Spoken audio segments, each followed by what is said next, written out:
congregarnos. Está llegando pues nuestros demás hermanos y muchas veces la silla está desocupada, tenemos algo ahí, se pueden necesitar. Recordamos que nos acompañan en ese tema.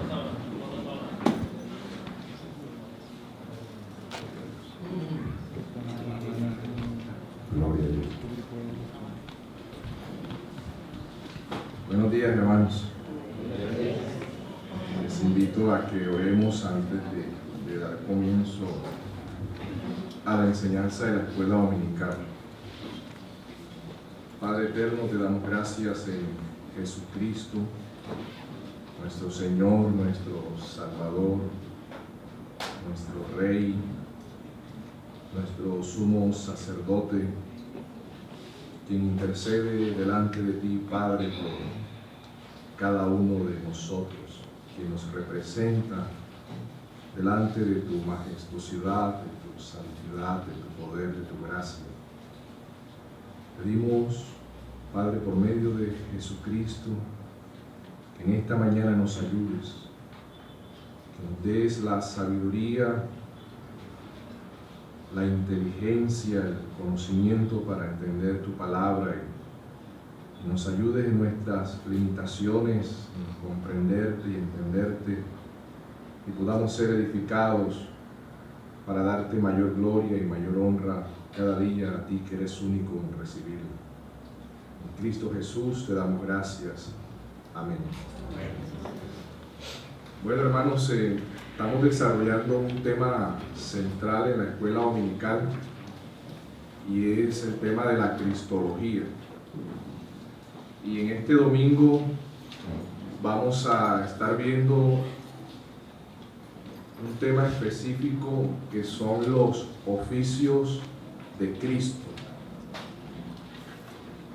Y los oficios de Cristo es un tema bastante extenso. Y lo resumí de tal manera para poder verlos en estos 45 minutos. Y si de pronto tiene alguna duda o algo, pues puede seguir investigando.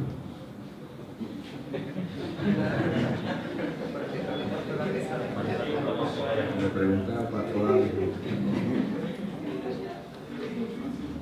Y comenzaremos con lo siguiente.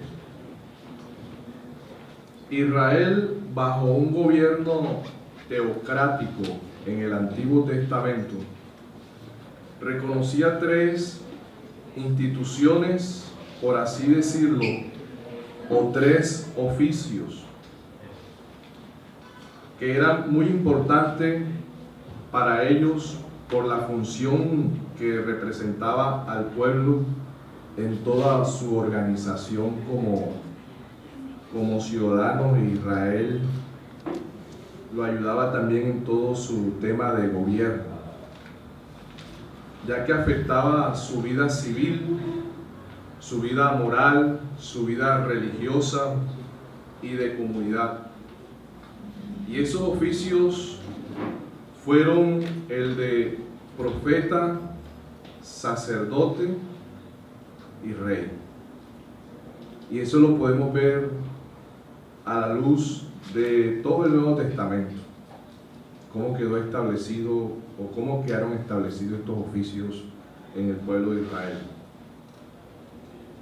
Y podríamos decir que profeta era una persona o uno que hablaba de parte de Dios al pueblo.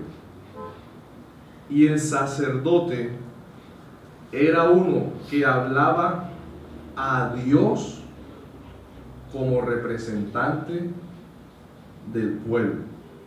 Tenían unas diferencias.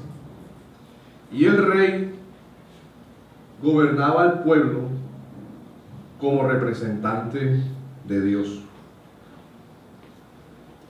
Estos oficios eran distintos el uno del otro. Ningún hombre en el Antiguo Testamento o en el Nuevo Testamento jamás funcionó con los tres oficios. O eran profetas, o eran sacerdotes, o eran reyes.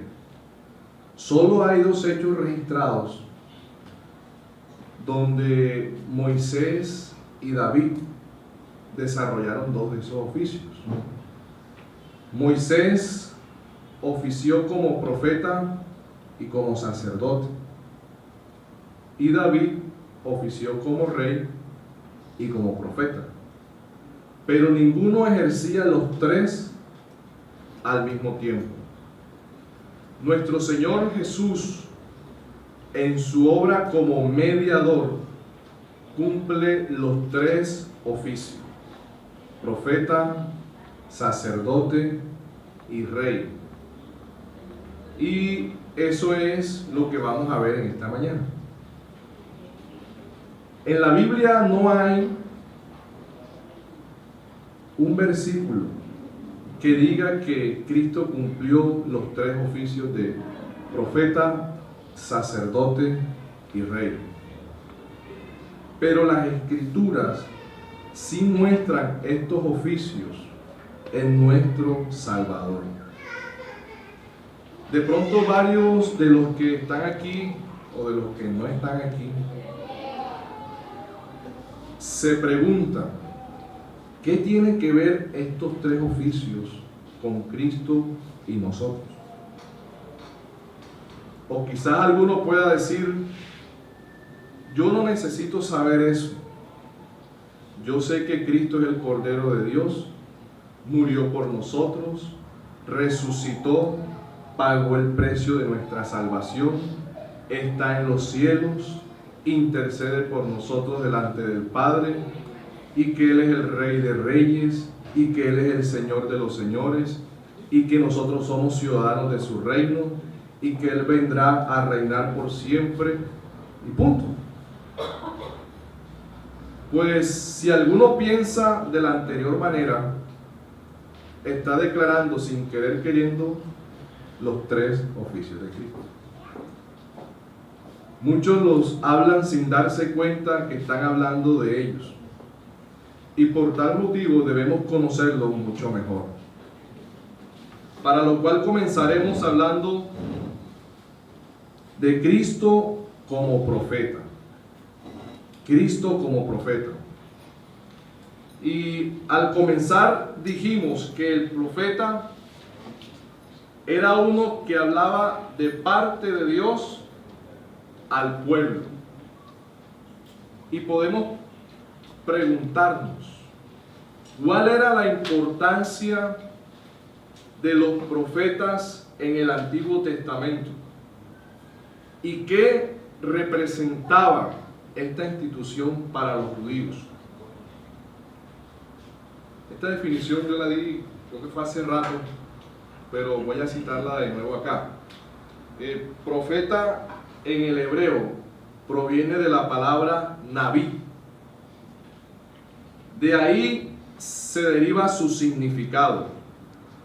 Y lo que representaba esta palabra para los judíos era muy sagrado, ya que el significado de esta palabra equivalía a uno que habla en nombre de otro que actuaba como su boca. La fuerza de lo que esto significa lo podemos ver en el ejemplo de Moisés. Moisés fue profeta, y cuando Moisés es comisionado para liderar la liberación del pueblo hebreo en Egipto, él alega delante de Dios su incapacidad para hablar claramente, argumentando que no estaba en condiciones de entrar a la presencia del faraón como portavoz de Dios, ya que él era tardo de habla y torpe de lengua. Pero Dios le responde en Éxodo capítulo 4 versículo 12. Les invito a que lo leamos.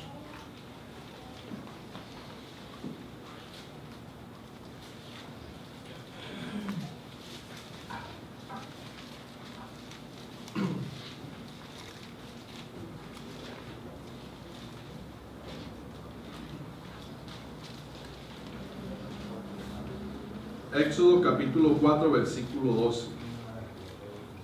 Ahora pues ve, y yo estaré, ¿en qué? En tu boca. Dios le está diciendo a Moisés, y te enseñaré lo que hayas de hablar. Quédense ahí, hermano, en ese capítulo. Y posteriormente vemos que Dios escogió a Aarón, su hermano, para que lo ayudase, ¿verdad? Y le dice Dios a Moisés, ahí en el versículo 15,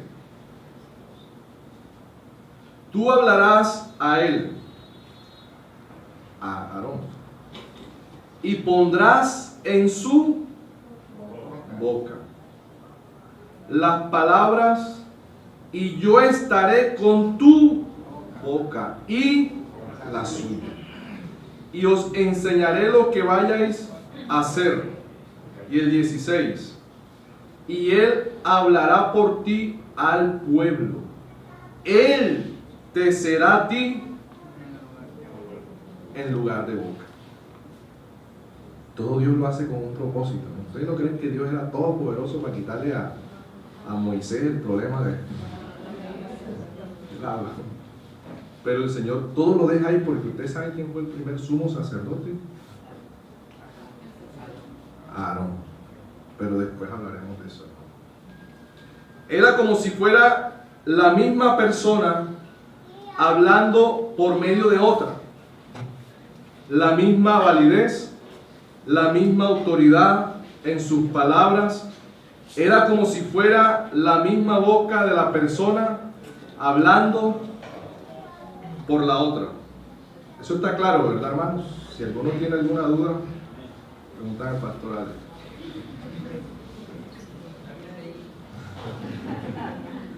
Por el anterior significado, podemos decir que los profetas eran la misma boca de Dios hablando. Por eso podemos ver en las escrituras, y sobre todo mucho en los escritos de los profetas, relacionados con la expresión, así dice el Señor. Así dice el Señor. Y nuestro Señor Jesucristo expresó lo mismo que este significado. Y lo confirma en el Evangelio de Juan, capítulo 14, versículo 24. Les invito a que lo leamos.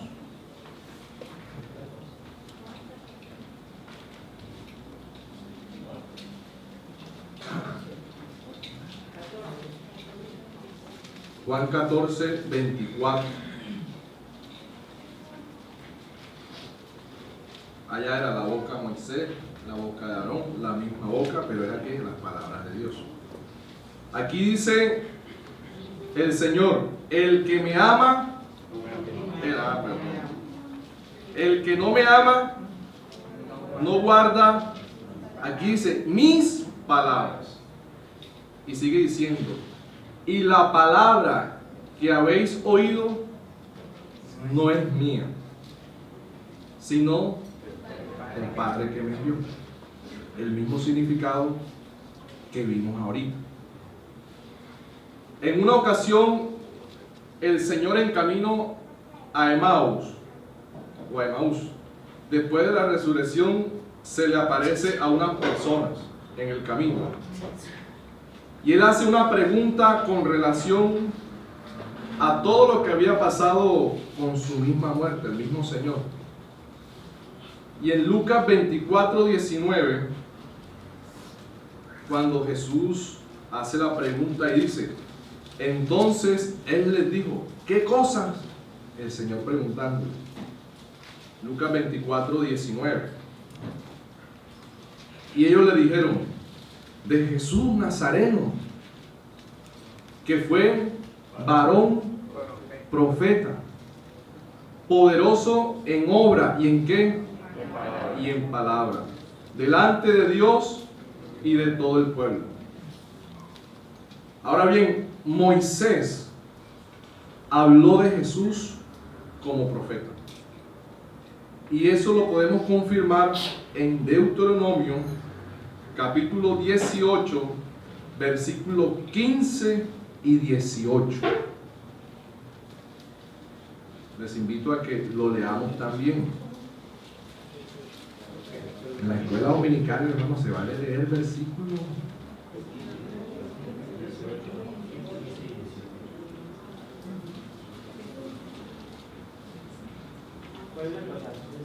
Deuteronomio capítulo 18, el versículo 15 y el 18. El 15 dice: profeta, no profetas, como para excluir todos los profetas que andan por ahí dando vueltas. Profeta de en medio de ti, de tus hermanos, como yo, te levantará Jehová tu Dios. A él oiréis. Vemos que implica oídos y boca, ¿verdad? Y el versículo 18: profeta les levantaré de medio de sus hermanos como tú, o sea, como Moisés, y pondré mis palabras en su boca, y les hablará todo lo que yo le mandare. Creo que ese versículo es claro con lo que venimos hablando, ¿no? Cuando estudiamos los evangelios, vemos que a Jesús no se le ve primeramente como profeta, ni como el profeta que era Moisés. Con frecuencia los que llamaban a Jesús un profeta, sin la distinción que Dios le mostraba, se ve que tenían muy poco conocimiento acerca de él.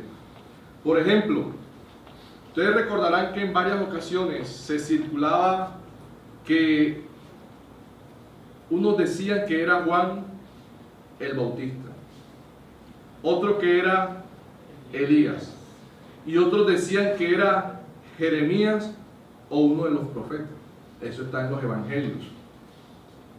Cuando Jesús resucitó al hijo de la viuda de Naín, las personas estaban atemorizadas y decían, eso está en Lucas capítulo 7, versículo 16. Les invito a que lo leamos. Lucas 7, versículo 16. Yo creo que no es lo mismo escuchar que leerlo directamente de la Biblia. Lucas 7, versículo 16. Y todos tuvieron miedo y glorificaban a Dios, diciendo: un gran profeta se ha levantado entre vosotros, y Dios ha visitado a su pueblo. También cuando Jesús le habla a la mujer samaritana acerca de su vida pasada, la mujer inmediatamente responde: Señor, me doy cuenta que tú eres profeta. O cuando Jesús sanó a un hombre que había sido ciego de nacimiento, que relata Juan capítulo 9, versículo 17. Si vamos a ese versículo, ¿cuál fue la respuesta del hombre que sanó el Señor Jesús? Les invito a leer Juan 9, versículo 17. Aquí los fariseos le preguntaron a este hombre que había sido sanado: ¿qué decía él de quien le abrió los ojos? Y la respuesta de este hombre fue que es profeta. Miren, Jesús tenía todas las características que poseían los profetas del Antiguo Testamento. Por eso muchos lo reconocían como profeta. Si uno sigue la historia del ciego y vamos al versículo 35, ahí mismo, Jesús le pregunta nuevamente a este ciego: ¿crees tú en el Hijo de Dios? Y en el versículo 26 respondió el ciego y dice: ¿quién es, Señor, para que crea en él? Jesús obró un milagro, pero él no conocía al Hijo de Dios. Y en el versículo 37, miren qué curioso, ¿no? Abre sus ojos, lo ve, pero no lo reconoce como el Hijo de Dios. Pero el versículo 37 le dice el Señor: pues le has visto, y el que habla contigo, Él es. Podríamos decir, y sería válida una alegorización en esto: Jesús como profeta le abrió los ojos a este ciego para que él conociera la verdad que estaba al frente de él. El Hijo de Dios, aquel que vino a dar libertad a los cautivos y a dar vista a los ciegos. De igual forma, habían entre los judíos una expectativa de que un profeta semejante a Moisés vendría. Por ejemplo, después de que Jesús multiplicó los panes y los peces, algunas personas exclamaron: en verdad, este es el profeta, el que había de venir al mundo. Y el apóstol Pedro también identificó a Cristo como el profeta que Moisés predijo. Hechos capítulo 3, versículos 22 y 24. Les invito a leer. Y discúlpenme si leemos muchos versículos, pero es necesario leer. Sí. Hechos 3, versículo 22 al 24. Si no leemos las escrituras, nuestros ojos no pueden ser abiertos para ver al Hijo de Dios. Y terminamos con el cielo que acabamos de leer. Un poco alegoría, pero es válido.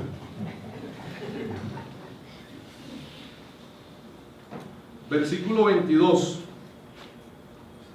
Porque Moisés dijo a los padres. Pedro está citando el pasaje que leímos de Deuteronomio por allá arriba. El Señor vuestro Dios os levantará profeta de entre vuestros hermanos. Como a mí, a él oiréis. Y en todas las cosas que os hable, y toda alma que no oiga a aquel profeta será desarraigada del pueblo. Miren, este versículo muestra unos contrastes bastante interesantes.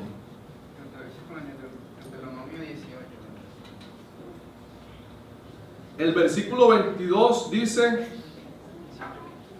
a él oiréis.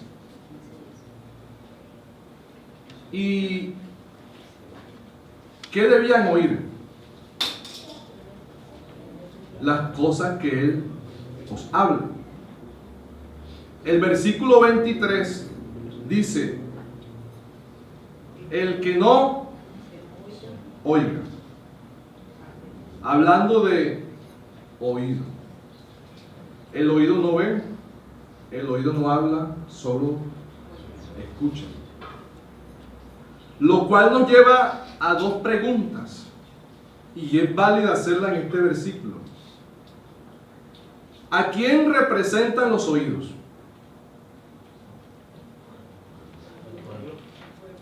Al pueblo, a los hombres. Y surge otra pregunta: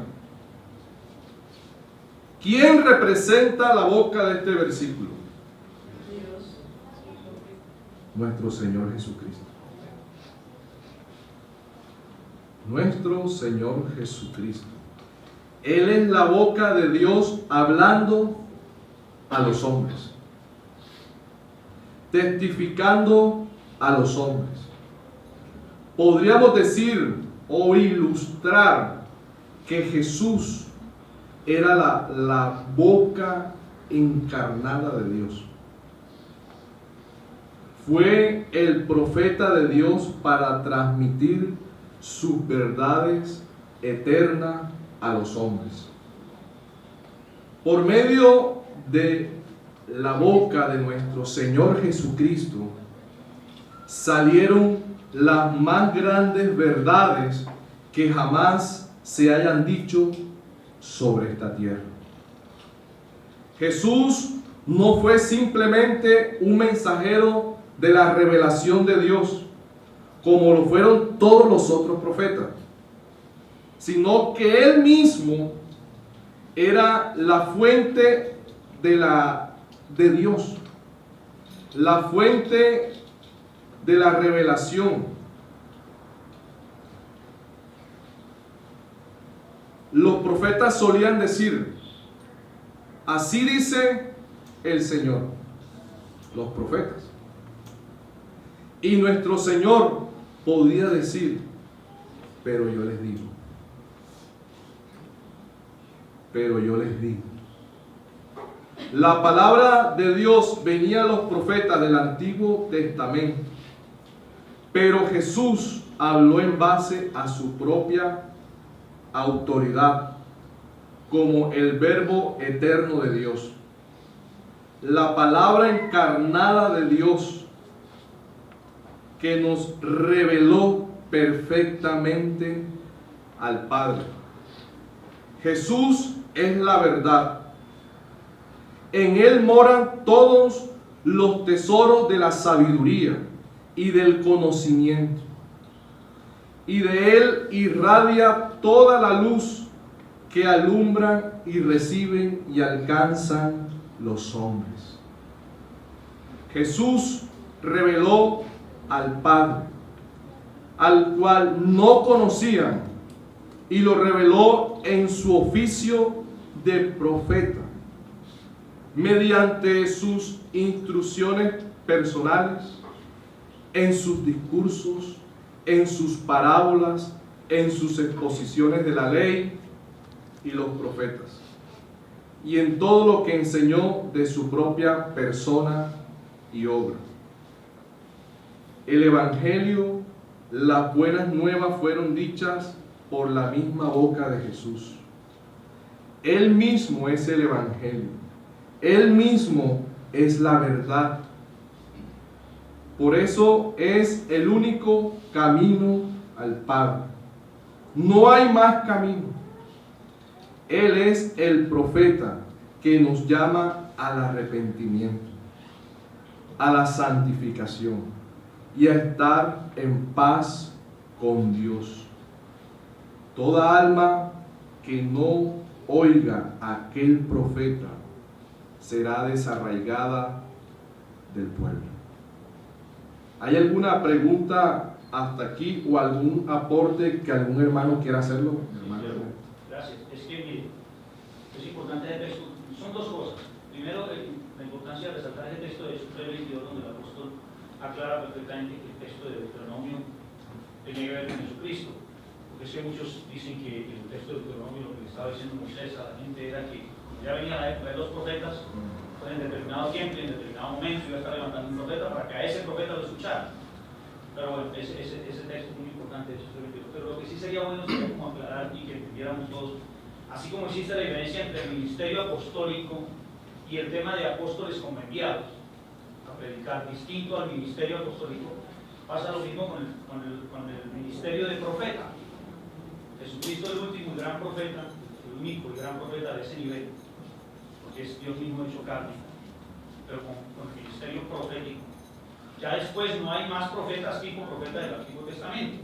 Entonces tenemos que entender, porque se agarran muchos de textos como este que tengo aquí, en 1 Corintios 12:28 dice: y aún nos puso Dios en la iglesia. Al decir iglesia está hablando de la época de Cristo hacia acá, y lo entendemos, ¿no? O está hablando en general del pueblo, de Dios. Entonces dice: aún nos puso Dios en la iglesia, primeramente apóstoles, luego profetas, y lo tercero maestros, luego los que hacen. Poder entender, sería bueno como aclarar bien Cuando se dice que nosotros tenemos la palabra profética más segura, entendemos que al estar predicando la palabra profética, estamos profetizando la palabra profética y valga la redundancia, pero no tenemos el ministerio profético como tal, como profeta de Dios del Antiguo Testamento, porque se agarran de ese tema de que son profetas y hoy hay profetas. Entonces hoy somos profetas en la medida en que predicamos la palabra profética, pero no tenemos el ministerio profético como Jeremías o Isaías. No sé si algún hermano de pronto nos pueda profundizar más eso, porque generan confusión cuando dicen que Dios estableció profetas, también en la iglesia. Así te dice Jesús Angulo. Así es. Es que ese paréntesis es bueno, mi amado hermano Ernesto, pero la verdad como estamos es puntualmente en el tema de Cristo como profeta. Creo que nosotros dimos el tema de cesacionismo y creo que no sé si se alcanzó a tocar ese tema, pero si lo tocamos, pasa que un tema extenso nos saldríamos de... Pero sí, de pronto si algún hermano tiene alguna duda en eso, podríamos pues sentarnos al último, no sé si es falta. Solamente un pequeño apunte sobre el texto que leyó Ernesto, y es que en el texto donde se relaciona que a uno constituyó Dios apóstoles, profetas, en fin, ahí no está diciendo que todos estén vigentes, simplemente es una relación a lo que Dios ha hecho a través de la historia. ¿Alguien levantó la mano por allá atrás? No sé. Yo también tenía una pregunta. Acá en Hechos 3, el mismo Pedro les está hablando a los judíos y les dice que ellos deben oír la voz de aquel que ellos habían crucificado. Y dice que no está en el versículo que leímos, dice: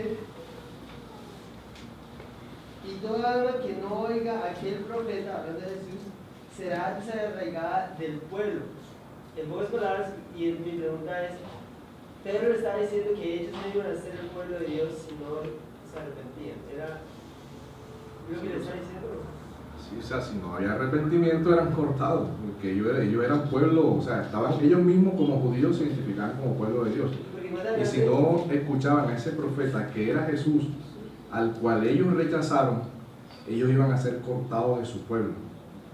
Porque más adelante les explica que ellos sí vienen de un linaje de Abraham. Sí, eso. Bueno, ese era. ¿Quién? No sé quién. Sí, hermano. Al tener hoy la palabra profética más segura y al haber venido ya Jesucristo, el verbo hecho carne, y tener una relación personal con Él, ya no necesitamos que nadie nos diga, porque ya Dios nos revela directamente a través de su Hijo Jesucristo y por el Espíritu Santo a cada uno que tenga esa relación con Él, lo que Él quiere hablar, de modo tal que no creamos a otros que vengan en el nombre de Jesús a hablar, decir, Dios te dice. Sí, ok, ahí de pronto hay que hacer la claridad. Ahí está la iglesia y en la iglesia pues hay un orden y hay unos canales por el cual todo está organizado y hay una sujeción a la iglesia local, hay una sujeción pues a la parte de los ancianos, de las escrituras. Y la misma escritura nos manda que si hay de pronto un momento en que alguien necesita oración, ser exhortado, ser consolado, ser edificado, pues recurra a los ancianos. Pero eso no quiere decir de que nosotros como hijos de Dios, como cristianos, necesitásemos la intervención de alguna otra persona para que vaya delante de Dios y pida por nosotros, porque ya tenemos a Jesús, que es el sumo sacerdote. Bueno, seguimos, hermanos, porque por el tiempo yo creo que de pronto alcanzamos a sacar lo que es como sacerdote. Ya faltan como 7 minutos. Bueno, Cristo como sacerdote. Cristo como sacerdote. Al comenzar dijimos que el sacerdote era uno que hablaba a Dios como representante del pueblo. Entonces, para poder entender mucho mejor el significado de sumo sacerdote, el cual se diferenciaba del resto de los sacerdotes.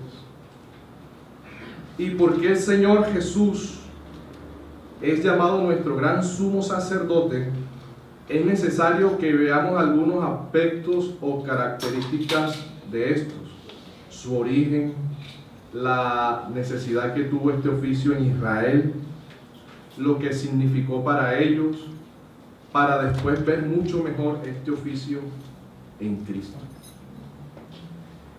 Y he tratado de resumirlo de la mejor manera posible para que nos alcance el tiempo, hermanos. Comenzaremos diciendo que los sacerdotes eran hombres debidamente señalados para actuar por otros hombres frente a Dios. La idea que hay en este oficio es que los hombres, siendo pecadores, no tienen libertad de acceso a Dios. Por ello se debe designar a uno que tenga ese derecho por sí mismo o que le haya sido concedido para acercarse a Dios en favor de estos hombres. Por consiguiente, un sacerdote era por naturaleza, o su oficio era de un mediador entre los hombres y Dios, o Dios y los hombres. El sumo sacerdote administraba y ofrecía los sacrificios por los pecados de él y del pueblo. Celebraba una vez al año por medio del sacrificio de expiación y una sola vez entraba al lugar santísimo. Él realizaba la intersección por el pueblo. ¿Intersección o intercesión? Gracias, hermanos. Yo también me equivoco. Israel era pecador y solo podía acercarse a Dios por el camino que Dios mismo abriera y en la forma que Dios mismo había señalado. La elección directa, establecida y designada por parte de Dios fueron las condiciones del sacerdocio, los sacrificios, fiestas y demás. Ese fue el medio que Dios colocó.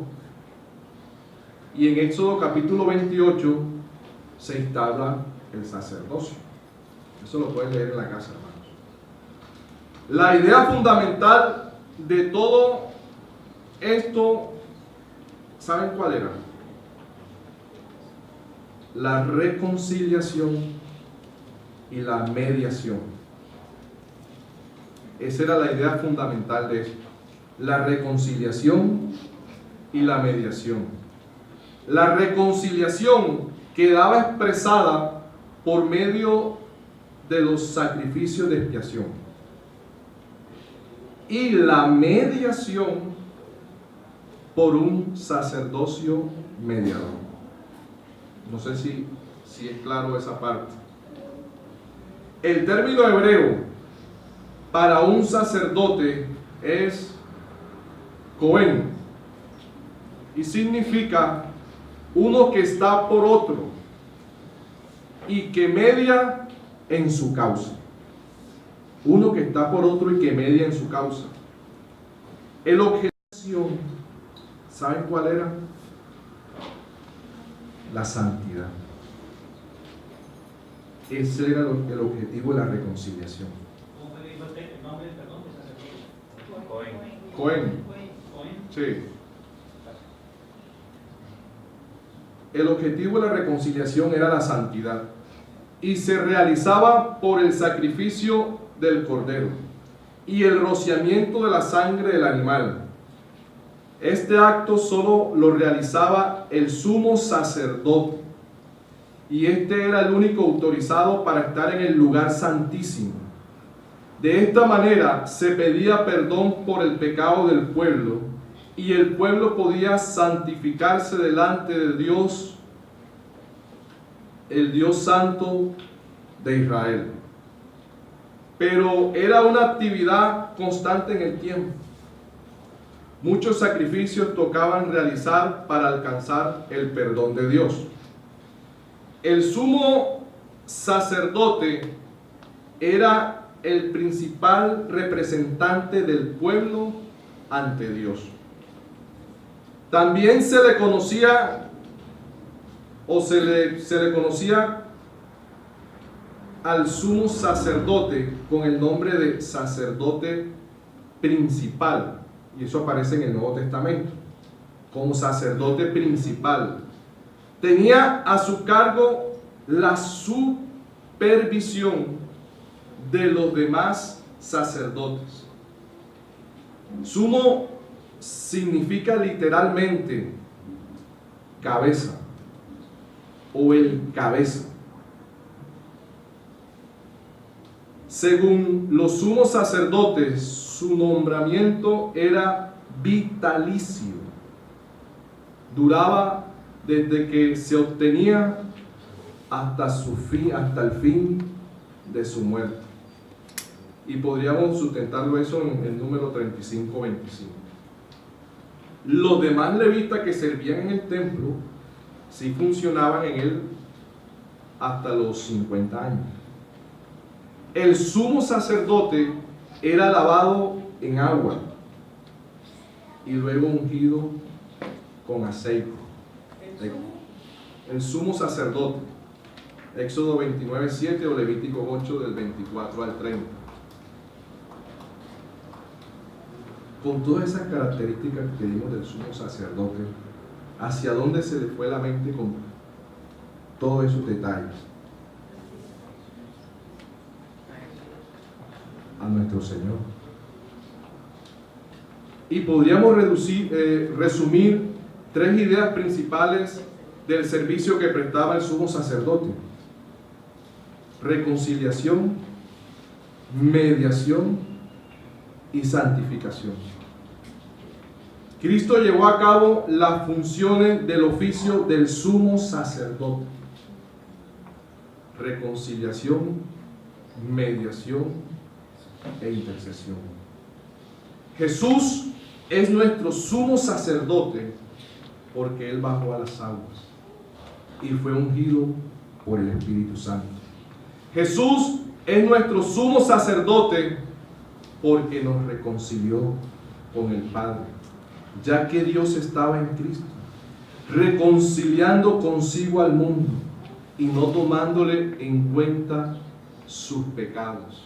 Jesús es nuestro gran sumo sacerdote porque es nuestro mediador, ya que hay un solo Dios y un solo mediador entre Dios y los hombres, y es Jesucristo, hombre, para designar su sacerdocio.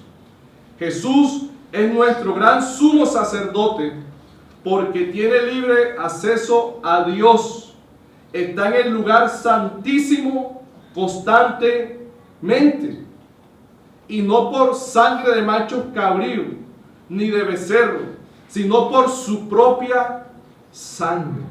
Entró una vez y para siempre en el lugar santísimo, habiendo tenido eterna redención, el pago, el castigo por nuestros pecados. Jesús es nuestro gran sumo sacerdote porque Él es el principal de los sacerdotes y supervisa a sus sacerdotes. Él es nuestro gran sumo sacerdote porque Él es la cabeza de sus sacerdotes. Y esos sacerdotes, ¿quiénes son, hermanos?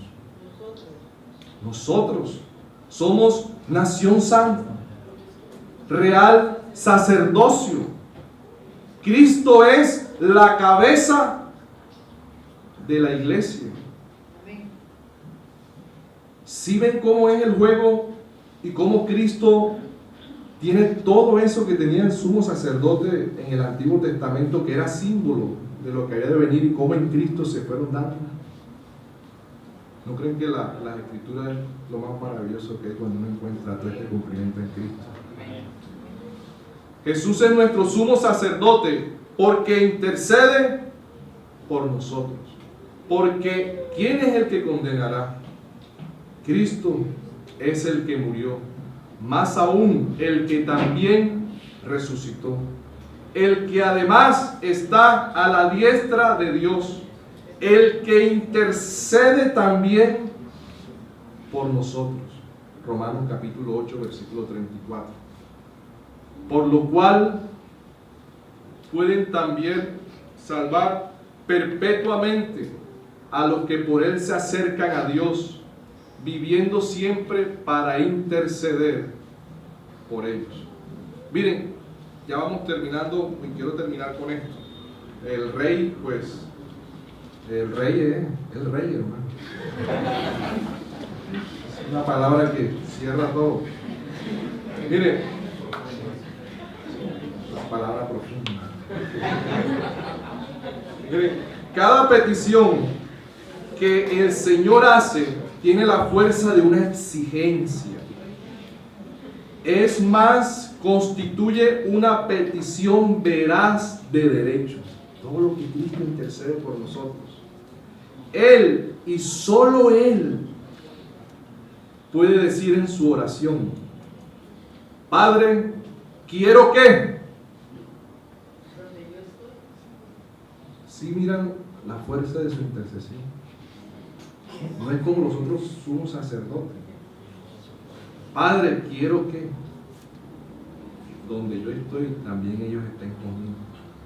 Su intercesión nunca falla en su objetivo. En la tierra, Él pudo decir: yo sabía que tú siempre me oyes. ¿No es maravilloso, hermano, que es intercesor?